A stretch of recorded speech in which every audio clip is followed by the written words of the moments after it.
ஒரு 10 2 ஒன்றுகள் கொஞ்சம் கேப் விட்டு போட்டிருக்கிறோம். இது எப்படி வாசிக்கணும்? 12. இதுதான் கணித ஆசிரியர் வசந்தகுமார் பாடம் நடத்தும் முறை. கணக்கு என்றாலே பிணக்கு கொண்டு ஓடும் மாணவர்களை கணக்கின் மேல் காதல் வர வைக்கும் அளவுக்கு கற்றுத் தருகிறார் இந்த அரசு பள்ளி ஆசிரியர்.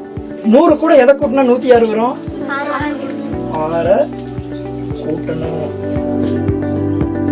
கோவை மாவட்டம் ஆல்பாறை அருகே உருளிகள் எஸ்டேட் ஊராட்சி ஒன்றிய நடுநிலை பள்ளியில் 82 மாணவர்கள் படித்து வருகிறார்கள். கடந்த 7 ஆண்டுகளாக இந்த பள்ளியில் பணியாற்றி வரும் வசந்தகுமார் பாடல்கள் மெட்டிலும் எளிமையான முறைகளிலும் கற்றுத் தருவதால் கணக்கு பாடத்தை மாணவர்கள் ஆர்வத்துடன் கற்றுக்கொள்கிறார்கள். கொரோனா காலம் என்பதால் வீடுகளுக்கே சென்று மாணவர்களுக்கு இவர் கற்றுத் தருகிறார். தனது கற்பித்தல் முறையை வீடியோவாகவும் இவர் இணையத்தில் பதிவேற்றியுள்ளார். போக முடியல, அதனால பள்ளியில் இருக்கிறது கற்றுக்க முடியல. எங்கள் கணித ஆசிரியர் வாய்ப்பாடுல இருந்து எங்களுக்காக ஒவ்வொரு மாணவர்கள் வீட்டுக்கு கணிதத்தை சொல்லி தராங்க. நாங்கள் ஃபர்ஸ்ட் கணிதம்னா பயந்துட்டு ஓடுவோம். இப்போ அவர் எளிய முறையில் சொல்லி தரனால எங்களால் ஈஸியாக புரிஞ்சுக்க முடியுது. சார் ஸ்கூலுக்கு வீடுக்கு கிளாஸ் எடுக்கிறாரு, அதனால எளிமையாக படிக்க முடியுது, ஜாலியாக படிக்கிறோம்.